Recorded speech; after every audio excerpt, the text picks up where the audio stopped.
ونشهد أن سيدنا ومولانا محمدا عبده ورسوله الذي أرسله بالحق بشيرا ونذيرا وداعيا إلى الله بإذنه وسراجا وقمرا منيرا. أما بعد فقد قال الله تعالى في كلامه المجيد وفي فرقانه الحميد. সবাই পড়ে আউযু বিল্লাহি মিনাশ শাইতানির রাজীম। বিসমিল্লাহির রাহমানির রাহিম। ইয়া আইয়ুহাল্লাযীনা আমানু কুলু মিন তাইয়্যিবাতি মা রাযাকনাকুম ওয়াশকুরু লিল্লাহি ইন কুনতুম ইয়্যাহু তা'বুদুন। وقال رسول الله صلى الله عليه وسلم طلب كسب الحلال فريضة بعد الفريضة أو كما قال عليه الصلاة والسلام. وقال تعالى إن الله وملائكته يصلون على النبي يا أيها الذين آمنوا صلوا عليه وسلموا تسليما. اللهم صل على محمد وعلى آل محمد كما صليت على إبراهيم وعلى آل إبراهيم إنك حميد مجيد. اللهم بارك على محمد وعلى آل محمد كما باركت على إبراهيم وعلى آل إبراهيم إنك حميد مجيد. بلغ العلا بكماله كشف الدجى بجماله حسنت جميع خصاله صلوا عليه وآله। মুআজ্জাজ মুহতারাম সম্মানিত মুসলিয়ানে কেরাম, প্রথমে আল্লাহ রাব্বুল আলামিনের আলিশান দরবারে শুকরিয়া আদায় করছি, যিনি আমাদেরকে দয়া করে মেহেরবান করে আজকের এই পবিত্র জুমার দিনে কত পবিত্র মন নিয়ে তার সন্তুষ্টির পক্ষে এসে আল্লাহর ঘরে বসার তৌফিক দিয়েছেন। জুমার নামাজ আদায়ের জন্য যে আল্লাহ পাক আমাদেরকে কবুল আর মঞ্জুর করেছেন, এজন্য সেই মহান আল্লাহ সুবহানাহু ওয়া তাআলার দেওয়া জবান দিয়ে আমরা তার শেখানো ভাষায় কালিমাত শুকর আদায় করে পড়ছি আলহামদুলিল্লাহ। ربنا لك الحمد حمدا كثيرا طيبا مباركا فيه يا ربي لك الحمد كما ينبغي لجلال وجهك وعظيم سلطانك। প্রশংসা করলাম কার? সর্ব অবস্থায় সকল প্রশংসা একমাত্র মালিকের। সাথে সাথে আমরা একবার দুরূদ শরীফ পড়ে নেই সাল্লাল্লাহু আলাইহি ওয়াসাল্লাম। সম্মানিত হাজিরিন, কোরআনুল কারীমের একটি আয়াত আমরা শুনেছি, তেলাওয়াত করেছি। এই আয়াতে কারিমাকে সামনে নিয়ে ইসলামের মৌলিক আবশ্যকীয় ফরজ একটি আমল হলো হালাল রিজিক তালাশ করা।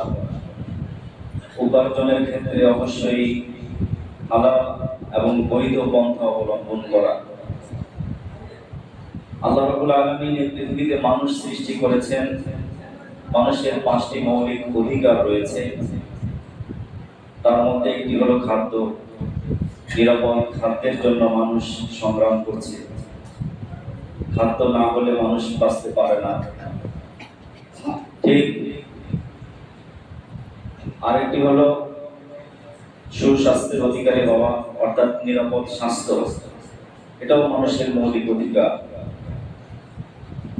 আরেকটি হলো তার শরীর আবৃত করার জন্য, ঢেকে রাখার জন্য পোশাক, অর্থাৎ যেটাকে আমরা বস্ত্র বলি, এটাও মানুষের মৌলিক অধিকার। আরেকটি হলো শিক্ষা। এই শিক্ষা গ্রহণ করা বা শিক্ষা অর্জন করা, শিক্ষা পাওয়াটাও এটা মানুষের মৌলিক অধিকার। 5 নম্বর হলো চিকিৎসা। এই চিকিৎসাটাও মানুষের কি মৌলিক অধিকার। খাদ্য, বস্ত্র, শিক্ষা, বস্ত্র এবং কি চিকিৎসা, এগুলো মানুষের মৌলিক অধিকার। এই অধিকারকে রক্ষা করতে গিয়ে মানুষ জীবন সংগ্রামে অতিবাহিত হয়, জীবন সংগ্রামে নেমে পড়ে, পরিশ্রম করে, অর্থ উপার্জন করে নিরাপদ খাদ্যের জন্য, বস্ত্রের জন্য, চিকিৎসার জন্য, বাসস্থানের জন্য। ঠিক কিনা বলেন? আল্লাহ রাব্বুল আলামিন মানুষকে লক্ষ্য করে বলছেন, এই মৌলিক অধিকার আদায় করতে গিয়ে অবশ্যই তুমি সতর্ক থাকতে হবে। তোমাকে অবৈধ পন্থা, অবৈধ রাস্তা এবং অসৎ উপায় অবলম্বন করা যাবে না। কোনো অবস্থাতেই আমার খাদ্য সংকট রয়েছে, আমার সুন্দর পোশাক নেই, আমার একটি সুন্দর বাড়ি নেই, বাসস্থান নেই, আমার চিকিৎসার ব্যবস্থা নেই, তাতে আমি অবৈধ রাস্তা ধরতে পারবো না। এটা কার নির্দেশ? আল্লাহ রাব্বুল আলামিন সমগ্র মানব জাতিকে লক্ষ্য করে বলেছেন, ইয়া আইয়ুহান নাস কুলু মিম্মা ফিল আরদি হালালান তাইয়্যিবা। হে মানব জাতি, তোমরা এই পৃথিবীতে যা কিছু হালাল রয়েছে, বৈধ রয়েছে এবং যা কিছু পবিত্র রয়েছে, সেগুলো তোমরা খাও। ওয়ালা তাত্তাবিউ খুতুওয়াতিশ শাইতান, তোমরা শয়তানের পথ অনুসরণ করো না। ইন্নাহু লাকুম আদুউম মুবিন, নিশ্চয়ই শয়তান তোমাদের প্রকাশ্য শত্রু। গোপন শত্রু না প্রকাশ্য শত্রু? শয়তান আমাদের প্রকাশ্য শত্রু। এটা কে বলেছেন? স্বয়ং আল্লাহ রাব্বুল আলামিন বলেছেন। অতএব আমরা অর্থ উপার্জন করতে গিয়ে, খাদ্য তালাশ করতে গিয়ে, চিকিৎসার জন্য, নিরাপদ একটি বাড়ির জন্য আমরা যেভাবে অবৈধ পথ এবং অবৈধ রাস্তা তালাশ করি, তাতে করে ব্যক্তি, পরিবার, সমাজ থেকে শুরু করে সর্বক্ষেত্রে দুর্নীতি, সুদ, ঘুষ, মিথ্যা এবং সকল প্রকারের অসৎ উপায় অবলম্বন করার একটা প্রতিযোগিতা শুরু হয়ে যায়। ঠিক কিনা বলেন? আল্লাহ রাব্বুল আলামিন এক্ষেত্রে সমস্ত নবী রাসূলদেরকেও সতর্ক করেছেন। ইয়া আইয়ুহার রাসূল, রাসূলের বহু বচন রাসূল, কুলু মিনাত তাইয়্যিবাতি ওয়া'মালু সালিহা। নবী রাসূলদেরকে আল্লাহ রাব্বুল আলামিন বলেছেন যে তোমরা নিরাপদ এবং হালাল খাদ্য ভক্ষণ করবে এবং নেক আমল করবে। ইন্নী বিমা তা'মালুনা আলীম। আল্লাহ রাব্বুল আলামিন বলছেন যে তোমরা যা কিছু করো, আমি আল্লাহ রাব্বুল আলামিন অবশ্যই জানি। জানেন কি জানেন? আল্লাহ রাব্বুল আলামিন অবশ্যই জানেন। রাসূলদেরকে সতর্ক করেছেন, তার মানে হলো যেখানে আল আম্বিয়া ও মাসুমুন, সমস্ত নবী রাসূলগণ নিষ্পাপ, এই নিষ্পাপ নবী রাসূলদেরকে আল্লাহ রাব্বুল আলামিন সতর্ক করার অর্থই হলো এক্ষেত্রে পৃথিবীতে আল্লাহ বান্দা হিসাবে যারা আছে, আল্লাহকে যারা স্বীকার করে বা অস্বীকার করে, কেউ এর থেকে বাদ যাবে না। প্রত্যেকে এই আমলের মধ্যে, প্রত্যেকে এই নির্দেশের অন্তর্ভুক্ত থাকবে। আল্লাহ রাব্বুল আলামিন বিশেষভাবে মুমিনদেরকে লক্ষ্য করে বলছেন, ইয়া আইয়ুহাল্লাযীনা আমানু কুলু হালালান তাইয়্যিবা, হে বিশ্বাসীগণ, তোমরা হালাল এবং পবিত্র খাদ্য খাও। এই যে হালাল এবং পবিত্র, এই দুটার মধ্যে পার্থক্য কি? আমরা যে খাবার খাই, ভাত, ডাল, গম, চাল, যা কিছুই আমরা খাই, সেটি হালাল না হারাম? এই হালালকে আমরা তাইয়্যিব করে খাবো, যেটা আল্লাহ রাব্বুল আলামিন বলেছেন যে হালাল হওয়ার মানে এই নয় যে তুমি অর্থ উপার্জন করতে গিয়ে যদি কোনো অসৎ উপায় অবলম্বন করো, কোনো মিথ্যার আশ্রয় নাও, সুদের আশ্রয় নাও, অথবা ঘুষের আশ্রয় নাও, অথবা মানুষকে ফাঁকি দিয়ে ধোঁকাবাজি করে অর্থ আত্মসাৎ করো। এই আত্মসাতের যে অর্থ বা খাবার, এটাকে তাইয়্যিব বলা হয়নি। তাইয়্যিব বলা হয়েছে পবিত্র খাবার। যে হালাল খাবারটা পবিত্র উপায়ে আল্লাহ রাব্বুল আলামিনের নির্দেশ মোতাবেক যেটা উপার্জন করা হয়, এই খাবারকে কোরআনের ভাষায় তাইয়্যিব বলা হয়েছে। সুবহানাল্লাহ। আর এই পবিত্র খাদ্য উপার্জন করতে গিয়ে এই পৃথিবীতে নবী রাসূলগণ অনেক সংগ্রাম করেছেন। আল্লাহ রাব্বুল আলামিন নবী রাসূলদেরকে পৃথিবীর সব মানুষের জন্য মডেল বানিয়েছেন। হযরত আদম আলাইহিস সালাম, তিনি একজন কৃষিজীবী ছিলেন, তিনি একজন কুটির শিল্প তিনি করেছেন। বিভিন্ন বস্তু সামগ্রীর নাম আল্লাহ রাব্বুল আলামিন হযরত আদম আলাইহিস সালামকে জানিয়েছেন। সুবহানাল্লাহ। তিনি পৃথিবীর সর্বপ্রথম মানুষ, তিনি একজন কৃষিজীবী ছিলেন, কৃষক ছিলেন। অতএব আমরা যারা কৃষক আছি, আমাদের জন্য এটা গর্বের বিষয় যে আমরা যে কাজটি করছি, হযরত আদম আলাইহিস সালামও সেম কাজটি করেছেন। সুবহানাল্লাহ। আমরা অনেকেই সংকোচ করি, দ্বিধান্বিত হই, হেজিটেশনে ভুগি যে আমি এই কাজ করি, মনে হয় এই কাজটা বেশি একটা বড় কাজ নয়।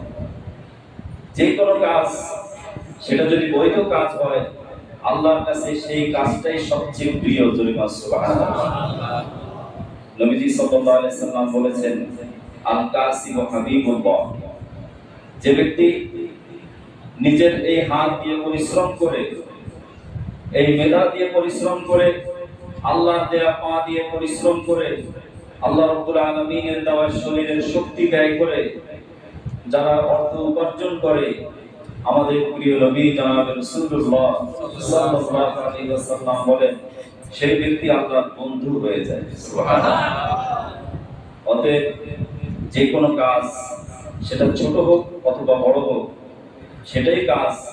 আর কাজটা যদি বৈধ হয়, ওই কাজের মধ্যে কোনো প্রকারের অপমান নেই, কোনো দ্বিধা নেই।